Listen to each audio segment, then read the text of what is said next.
আমরা তো সকালে আবার কইছিলাম না, আমরা এখন পর্যন্ত মাত্র আইছি। হকলে ফজরের আজান দিছে, দুপুর 3টা বাজে লিগে। আর দেখেন আমার রুগীর মেয়ে অবস্থা। এটাই রুগী। হ্যাঁ এটাই রুগী। রুগী হইতে রে আমার বাপ কত চশমা লাগাই দিছে, চাল নাই কত লম্বা গা। কিসে সমস্যা কি আগে? হ্যাঁ ডেঞ্জারাস অবস্থা। আর তো দেখি 5-6 কিলোমিটার মরে গেছে গা শরীরা।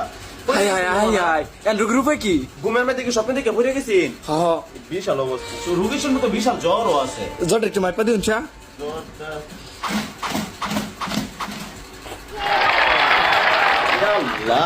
জ্বর তো তাই 5-6 মনের বেশি হয়ে গেছে। ও চিকিৎসা করে শুনি না, একটা যে টেস্ট লিখে দিতেছি, দেখছো হাত একেবারে গরম হয়ে গেছে, এত জোর শরীরের মধ্যে। আল্লাহ, রুগীরে এক কাজ করুন, এই যে ডায়াগনস্টিক্সের সামনে যে কিছু লাইসেন্স ছাড়া ডাক্তার বনা দেখাইলে চিকিৎসা হলে